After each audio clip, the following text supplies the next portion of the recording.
اور پھر معراج تک نہیں بلکہ معراج سے لے کے پھر قیامت تک کے لیے دین اسلام کو محفوظ بنائے۔ سبحان اللہ۔ میرے دوستو، پیغمبر گرامی اسلام نے جو تبلیغ دین کا کام صفر سے شروع کیا، اس صفر سے لے کے قیامت تک کے لیے دین اسلام کو محفوظ بنانے میں جہاں بہت ساری ہستیوں کا کردار ہے، وہاں اہم ترین کردار 6 ہستیوں کا، سبحان اللہ، سبحان اللہ، جنہوں نے پیغمبر گرامی اسلام کی نصرت کی، جنہوں نے اللہ کے نبی کی مدد کی، جنہوں نے دین خدا کی نصرت فرمائی، جنہوں نے دین خدا کے لیے اثار کیا، قربانیاں دیں۔ اہم ترین کردار 6 شخصیات کا۔ ان 6 شخصیات میں 3 مرد ہیں، 3 مستورات۔ سبحان اللہ، سبحان اللہ، سبحان اللہ۔ ایک مرد اور مستور جنہوں نے سید الانبیاء کی نصرت کی ہے، ایک مرد اور مستور سرزمین مکہ پر، سبحان اللہ، سبحان اللہ، ایک مرد اور مستور سرزمین مدینہ پر، سبحان اللہ، ایک مرد اور مستور سرزمین کربلا پر۔ سبحان اللہ۔ یہ ان ہستیوں کا اثار تھا، یہ ان محسنوں کا احسان تھا۔ جس مرد اور جس مستور نے سرزمین مکہ پر دین خدا کی اور سید الانبیاء کی نصرت فرمائی، مرد و محسن اسلام ابو الائمہ بسم اللہ، بسم اللہ۔ حضرت عمران ابو طالب علیہ الصلوۃ والسلام، اللہم صلی علی محمد وآل محمد۔ نہیں، حضرت ابو طالب کی شان اجل اور بالا ہے، اس سے بلند صلوات۔ صلی علی محمد وآل محمد۔ اللہ اکبر۔ اور وہ مستور جنہوں نے سید الانبیاء کی نصرت فرمائی، وہ محسنہ اسلام بسم اللہ، بسم اللہ۔ ام المعصومین سبحان اللہ، سبحان اللہ، جناب خدیجۃ الکبریٰ سلام اللہ علیہا۔ سبحان اللہ۔ صلوات پڑھے نا۔ اللہم صلی علی محمد وآل محمد۔ جناب خدیجۃ الکبریٰ کی ذات بڑی بلند و بالا ذات، یہ ذات لائق درود و سلام ذات، سبحان اللہ۔ چونکہ ماہ مبارک میں بی بی کی رحلت اور وفات اور وصال کا دن گزرا ہے 10 رمضان، تو میں نے چاہا کہ اس رمضان میں چونکہ وہ بی بی پوری کائنات کی بلکہ اسلام کی محسنہ ہے، تو اس محسنہ کا آج ذکر کیا جائے۔ بسم اللہ، بسم اللہ، بسم اللہ۔ اور میرے محترم سامعین سنیے گا، میں پہلا جملہ کہنے لگا ہوں، اتنی باعظمت بی بی کہ آپ کسی امام معصوم کا زیارت نامہ پڑھ لیں، کسی امام زادے کا زیارت نامہ پڑھ لیں،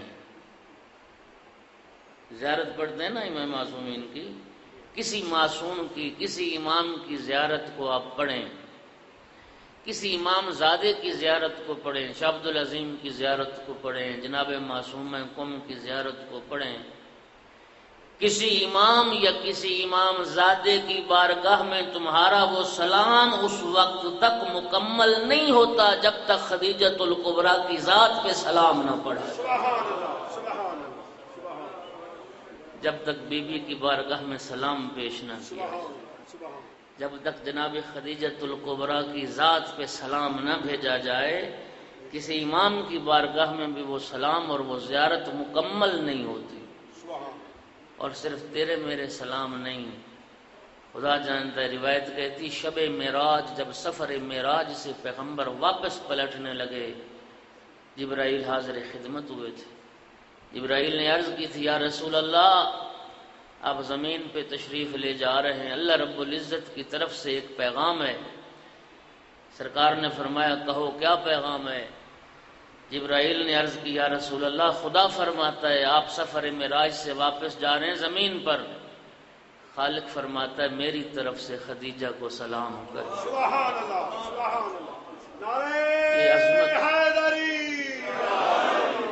یہ مقام ہے مادر زہرا کا، سبحان اللہ۔ یہ عظمت ہے مادر زہرا کی، اللہ رب العزت جس بی بی کو سلام بھجوائے، سبحان اللہ، سبحان پروردگار عالم جس بی بی کی بارگاہ میں سلام بھیجے۔ اور پھر جبرائیل نے عرض کی، یا رسول اللہ میری بھی ایک خواہش ہے، اللہ۔ یا رسول اللہ میری بھی ایک تمنا ہے، کہ جب آپ زمین پہ جائیں تو میری طرف سے بھی خدیجہ کو سلام کریں۔ سبحان اللہ سبحان اللہ وہ باعظمت ذات جبرائیل جس ذات کو سلام بھجوائے، بسم اللہ بسم اللہ جبرائیل جس کی بارگاہ میں سلام بھیجنا اپنی خواہش اور تمنا ظاہر کرے، یہ وہ عظمت ہے اس معظمت۔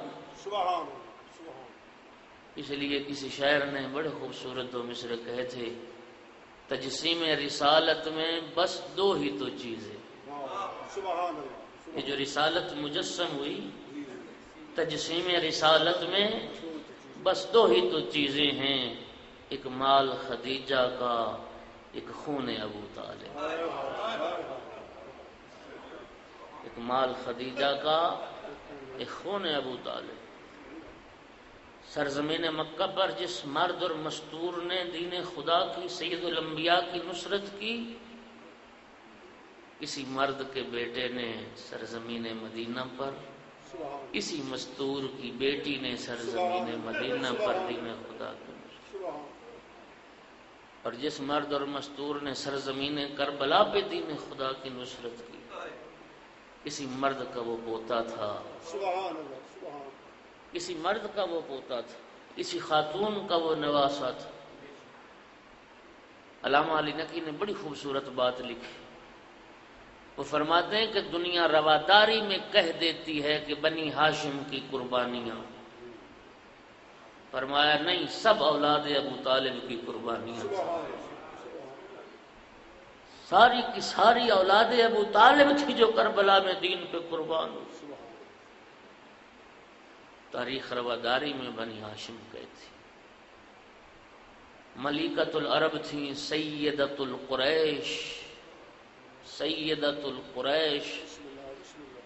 اگرچہ طلوع اسلام سے پہلے، اگرچہ ازدواج پیغمبر سے پہلے تاریخ میں جناب خدیجۃ الکبریٰ کے حالات اور واقعات اگرچہ اتنی تفصیل سے نہیں ملتے، لیکن بہرحال اس بات کو تو مورخین نے لکھا، تین باتیں۔ ایک اس بات کو مورخین نے لکھا کہ اس کفر اور شرک اور جاہلیت کے زمانے میں بھی جناب خدیجۃ الکبریٰ نے کبھی بت پرستی نہیں کی، سبحان اللہ سبحان اللہ سبحان اللہ بت پرستی نہیں فرمائی، بلکہ سوچا کرتی تھی اس معاشرے پہ کہ یہ کیسے لوگ ہیں جو اپنے ہی ہاتھوں سے بنا کے بتوں کی پوجا کرتے ہیں اور عبادت کرتے ہیں، یہ تو عبادت کے لائق۔ دوسری بات، اس کفر اور شرک کے زمانے میں، جس زمانے میں بیٹیوں کو زندہ دفن کیا جا رہا تھا، جس ماحول اور معاشرے میں ایک باپ نہیں چاہتا تھا کہ میری بیٹی میرے ساتھ دسترخوان پہ بیٹھ کے کھانا کھائے، جس معاشرے کی قرآن نے ان الفاظ میں عکاسی فرمائی، وَإِذَا بُشِّرَ أَحَدُهُم بِالْأُنثىٰ فَظَلَّ وَجْهُهُ مُسْوَدًّا، جب کسی کو خبر دی جاتی تھی نا کہ تیرے ہاں بیٹی پیدا ہوئی، یہ خبر سن کے اس کا چہرہ سیاہ ہو جاتا تھا، وہ لوگوں سے منہ چھپاتا پھرتا تھا، لوگوں کا سامنا کیسے کروں کہ میرے ہاں بیٹی پیدا ہوئی۔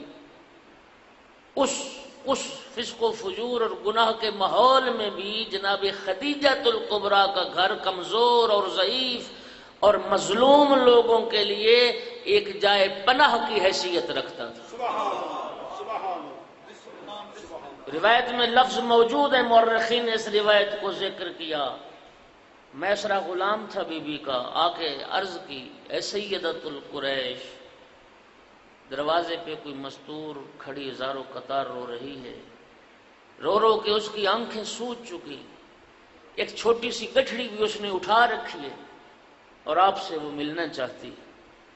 جناب خدیجۃ الکبریٰ نے میسرہ سے فرمایا، بلاؤ اس کو اندر۔ وہ عورت جب بی بی کے سامنے آئی، جناب خدیجۃ الکبریٰ کے سامنے، اس نے اپنی گٹھڑی کو کھولا۔ جب گٹھڑی کو کھولا تو کیا تھا؟ ایک نو مولود بچی، ایک تازہ پیدا ہوئی بچی۔ کہنے لگی، اے سیدۃ القریش، میں نے اس بیٹی کو جنم دیا ہے، لیکن میرا شوہر میری اس بیٹی کو زندہ دفن کرنا چاہتا ہے، میں اپنے شوہر سے چرا کے چھپا کے لائی ہوں آپ کے پاس، اے سیدۃ القریش مجھ پہ احسان کر، میری مدد کر، اپنے گھر میں میری اس بچی کی تو تربیت کر۔ اور دوستو تاریخ نے اشارہ کیا اس بات کی طرف، یہ ایک نہیں متعدد بچیاں تھیں جنہیں ماں باپ دفن کرنا چاہتے تھے، اور کسی طریقے سے جناب خدیجۃ الکبریٰ کے گھر تک ان کی ماؤں نے پہنچایا، اور جناب خدیجۃ الکبریٰ کتنی ایسی بچیاں تھیں جو بی بی کے گھر میں پروان چڑھیں اور جن کی تربیت جناب خدیجۃ الکبریٰ نے۔ مظلوموں کا سہارا تھا خدیجۃ الکبریٰ کا۔ اور تیسری بات میں کروں، اس شرک اور کفر کے زمانے میں سننا میں ایک لفظ اپنی ذمہ داری سے ادا کروں گا، اتنا گناہ آلود معاشرہ تھا، اتنا فسق و فجور سے بھرا ہوا معاشرہ، اس معاشرے میں زنا عام تھا، جس معاشرے میں عورتوں نے گھروں پہ جھنڈے لگا رکھے تھے، ممبر کا تقدس اور پھر ملکی حالات اس بات کی اجازت نہیں دیتے، ورنہ میں ذکر کرتا کہ وہ مسلمانوں کے کون سے ہیرو بنے ہوئے ہیں جن کی ماؤں نے گھروں پہ جھنڈے لگائے ہوئے تھے۔ مل جائے گا، آپ تاریخ کی ورقردانی کریں، وہ کردار مل جائیں گے، وہ کن کی مائیں تھیں گھروں پہ جھنڈے لگا رکھے تھے، جو علامت تھی اس بات کی کہ جو جب چاہے آئے۔ مل جائے گا فتح مکہ کے موقع پہ جو اسلام میں داخل ہوئے تھے، وہ کن کی مائیں تھیں جن سے پیغمبر نے اس بات پہ بیعت لی تھی کہ آج کے بعد تم زنا نہیں کرواؤ۔ اتنا گناہ آلود معاشرہ تھا جس معاشرے میں پیدا ہونے والے بچے کے 4 4 5 5 10 10 دعوے دار باپ سامنے آتے تھے۔ ممبر بہرحال قیدو ایک محدود ماحول میں رہ کے بات کرنا پڑتی ہے۔ میں یہ بات بھی آپ کے حوالے کرتا ہوں، آپ تاریخ کی ورقردانی کریں، وہ کردار سامنے آ جائیں گے، کس کی ولادت پہ کتنے دعوے دار سامنے آئے تھے۔ وہ بھی مسلمانوں کے ہیرو بنے پھرتے ہیں جن کی ولادت پہ 5 5 لوگوں نے جھگڑا کیا تھا، کوئی کہتا تھا میرا ہے اور کوئی کہتا تھا میرا۔ اتنا گناہ آلود معاشرہ، 10 10 دعوے دار باپ سامنے آتے تھے، قیافہ شناس بلائے جاتے تھے۔ قیافہ شناس قیافے کی بنیاد پر بچے کے باپ کو تلاش کرتا تھا، جس سے قیافہ مل گیا اسی کا بیٹا قرار دے دیا گیا۔ یہ تھا اس معاشرے کے ایک گناہ کی جھلک۔ میں پھر کہتا ہوں، اتنا گناہ آلود معاشرہ، تبھی تو قرآن ضلال مبین کا معاشرہ کہتا ہے۔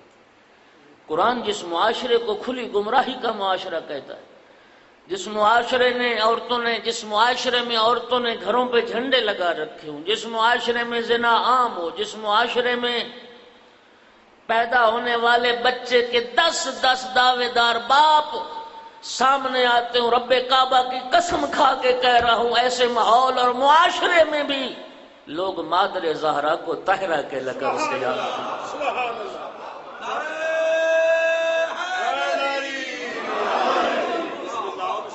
ایسے ماحول اور معاشرے میں بھی جناب خدیجۃ الکبریٰ کو طاہرہ کے لقب سے دنیا یاد کرتی تھی، جس طرح طلوع اسلام سے پہلے سید الانبیاء کو لوگ صادق اور امین کے القاب سے یاد کرتے تھے، ام المعصومین کو لوگ طاہرہ کے لقب سے یاد کرتے تھے۔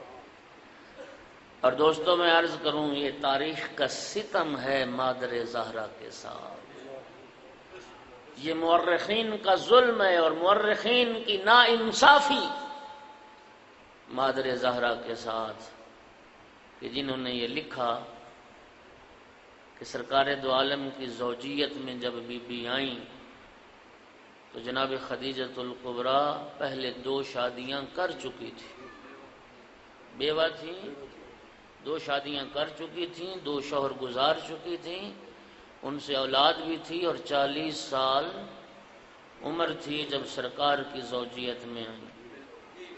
یہ ہوتا ہے، دیکھیے، ایک ہوتا ہے علمی حادثہ، ایک ہوتا ہے علمی ایکسیڈنٹ۔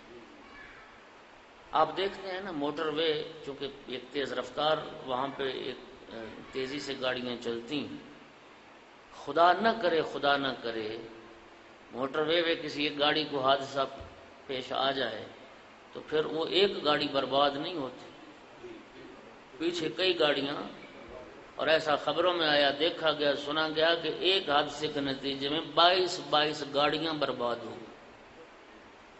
ہوتا ہے گاڑی سپیڈ میں جا رہی ہے، کنٹرول نہیں ہوتی، وہ ٹکرائی، 20 گاڑیاں ٹکرا جاتی ہیں۔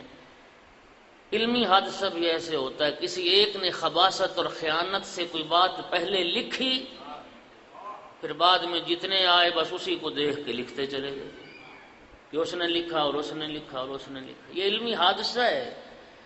یہی وجہ ہے کہ ہمارے مورخین نے بھی ان کی دیکھا دیکھی لکھ دیا، کوئی ماخذ اور منبع تو ایک تھا، وہاں سے ہمارے لوگوں نے بھی بعض نے لکھ دیا، لیکن محقق مر تو نہیں گئے، موجود ہیں دنیا کائنات میں وہ تحقیق کرنے والے جن کی تحقیق کو ہمارا سلام، وہ بال کی کھال اتارنے والے اور تاریخ میں جا کے حقائق کو تلاش کرنے والے، وہ مر نہیں گئے، وہ موجود ہیں۔ سبحان اللہ، سبحان اللہ۔ محققین کی تحقیق ہے اپنے مقام پر کہ یہ جناب خدیجۃ الکبریٰ کی ذات پہ یہ تہمت ہے اور الزام ہے۔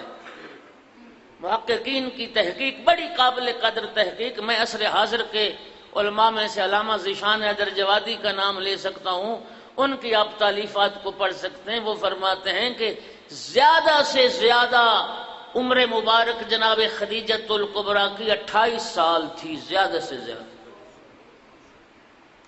25 سے 28 سال کے درمیان عمر مبارک تھی جناب خدیجۃ الکبریٰ کی جب سرکار دو عالم کی زوجیت میں آئیں، اور سید الانبیاء کی زوجیت میں آنے سے پہلے بی بی نے کوئی عقد نہیں کیا۔ سبحان اللہ، سبحان اللہ۔ پہلا اور آخری عقد یہی تھا جو سید الانبیاء کے ساتھ کیا،